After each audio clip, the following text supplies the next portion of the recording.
Alright, all you three initial champions out there, welcome back to the Indy Radio Arcade. And apparently, according to the maestro and even my sister when I played with her in this game this past weekend, not only iced teas in this game, but Penn and Tellers in this game as well. And Maestro asked me, why didn't I include that in the review? Because it's a small review for now, but we'll have a bigger one when September, maybe October, or even August rolls around. Because we almost forgot that we have another surprise for the remainder of the summer that we will add for the Indie Radio Arcade. But it's top secret, so don't tell nobody. But besides secret plans and celebrities and video games, folks, I think it's time for us to go ahead and put your indie games on high display along with some high scores along the way for another edition of the Indie Wall of Fame. And the first game that we have up comes from the developers Trial Forge Studios with their game Deathbound. And this game automatically reminds me of a combination of Dark Souls with a little hint of the Dark Arisen map of Dragon's Dogma. Yeah. And here's hoping in the near future for this game that not only you get a couple of pawns to help you out during this said conquest, but also gives you an opportunity to use a medieval flail as a weapon. Especially to take out that giant oversized guard that looks like Frankenstein. And according to the maestro, not too entirely sure about the medieval flail or the morning star, but you do have a crossbow. Alright, I could work with that. Yeah, I could work with a crossbow. Yeah, you could work. And besides taking out Frankenstein-like monsters with crossbows and medieval dungeons, the next game that we have up comes from the developers Low End Games with their game The Cat in 14A.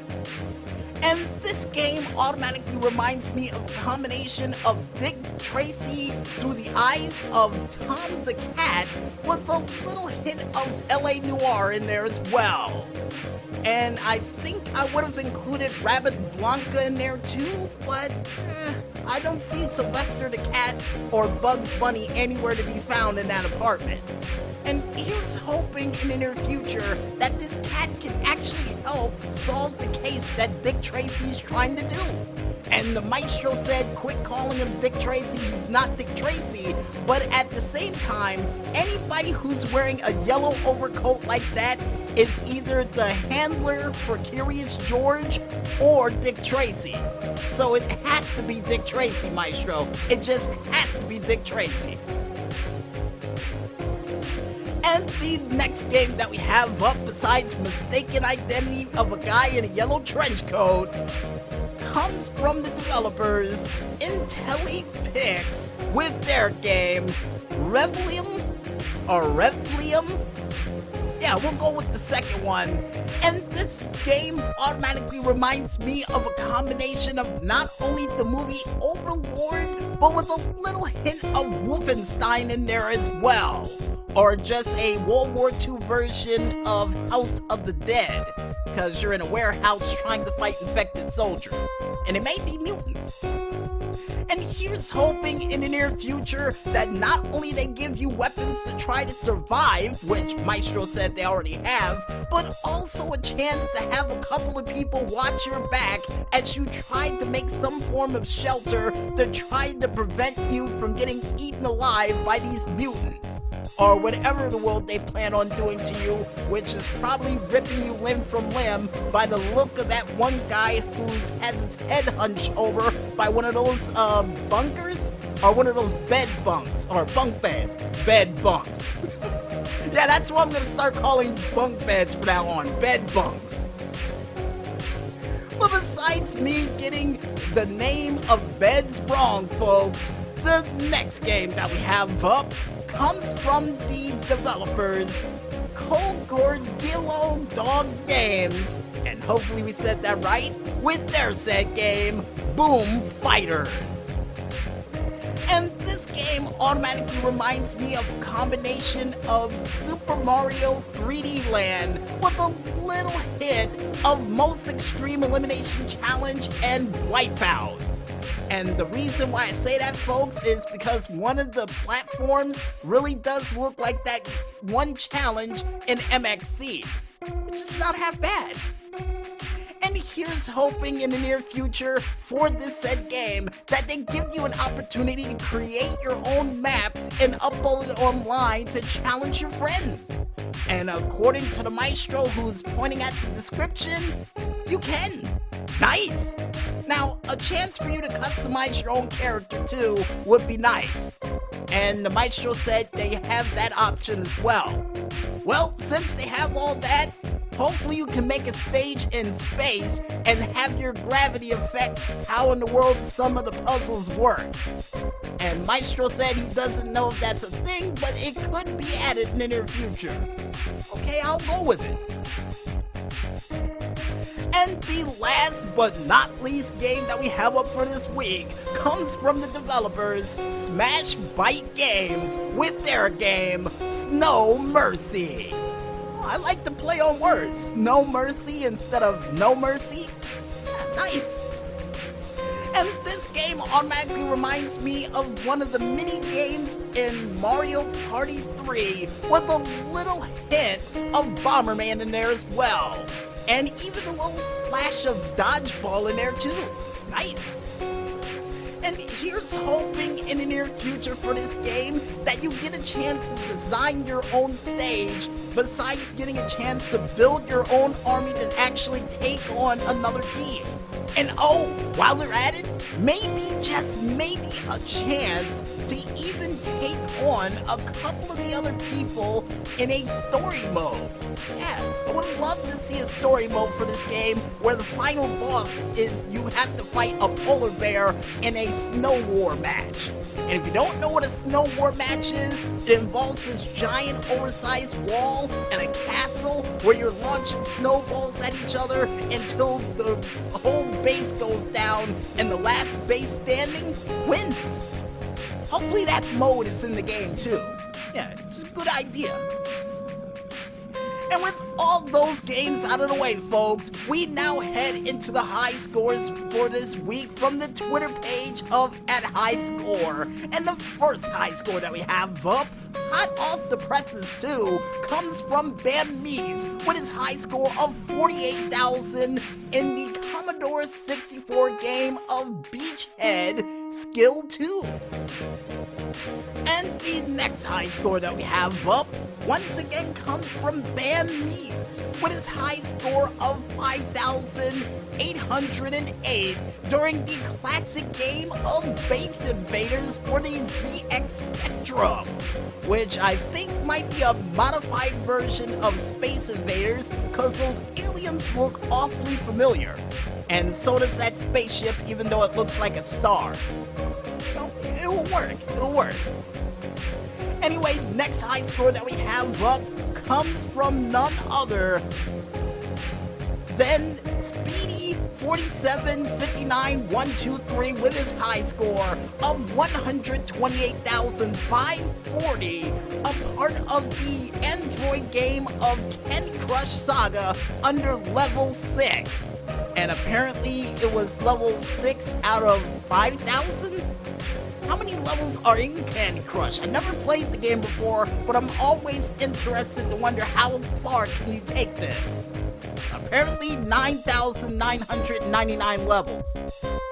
Wow, that's a lot. Anyway, the next high score that we have up, besides an endless game that you can go to the levels beyond in, comes from the high scoring champion Elodie with his high score of 187 during the web game of Google Doodle Cricket. Didn't know Google had a cricket game. Nice. And the next high score that we have up comes from Oya Family with his high score of 37,220, a part of the Atari 2600 game of Draconian Quadrant Epsilon Sector 1 under hard difficulty. Then the next high score that you have up comes from Awesome Ogre with his high score of 96, a part of the Atari 2600 game of Tower of Rumble. Nice! But for some strange reason it looks like Pt.4. But we're not gonna go into that, because the next high score that we have up comes from the high-scoring champion Trivia 21 2005 with his high score of 1,156,400, a part of the Sega Genesis Mega Drive game of Time Gal, which strangely enough looks like Gem from Gem and the Holograms, or She-Ra, if she had green hair. Yeah, best way to describe her. But besides comparison characters from the 80s, folks, the next high score that we have up comes from the scoring champion of 8-Bit Deity with his high score of 33,440, a part of the MSX game of Oil's Well under regular difficulty, which looks like a combination of the pipe game and Dig Dug. And the next high score that we have up comes from Lex with his high score of 933,900, a part of the arcade game of Cosmic Alien. And if I'm not mistaken, this looks like a game that was featured during the Nick Arcade. Nice! And the last but not least high score that we have up for this week, and most likely for this month, just in case we don't have a work in progress in between, comes from the high scoring champion of G Pibble with his high score of 31,598,000, a part of the pinballing PC game of Pinball Effects 3 Junkyard under Classic difficulty. And if you guys want to go ahead and check out any other crazy and zany high scores that are still coming through the Twitterverse as we speak, you can head on over to the Twitter page of one man only known as @highscore, or head on over to their website known as highscore.com to win cool prizes for your high scores. And like we say all the time during this show, during this skit, it's a fair trade. And the high score for this week and for this month, because I got a feeling nobody's gonna beat it via a technicality, goes to none other than ZPS with his high score of 11,273,326,018, a part of the PC game Dodonpachi Resurrection Ver1.5 under normal Shinsuke Nakamura strong style difficulty. And if you guys want to go ahead and check out any of the cool games we mentioned for this week, plus other games that are coming through the Steam machine via cargo ship, cargo plane, or subterranean train that is currently rumbling underneath your toes, you can go ahead and head on over to the Steam.StorePower page, only known as store.steampower.com, and just click ever so lightly on that Indy button, as well as clicking even lighter on that upcoming page to check out a whole bunch of cool games that will light up your night almost as good as the street lights lurking right outside of your homes. Maybe even brighter than that. It might be as bright as one of those floodlights that I used to have. Don't use it anymore because it blinds the deers. And with that said, folks, we might as well head back into this music one more time. And when we return, we'll be back with the $64,000 question for this week, right after a word from our sponsors. So don't skip out on that bonus round just yet, folks, and stay tuned.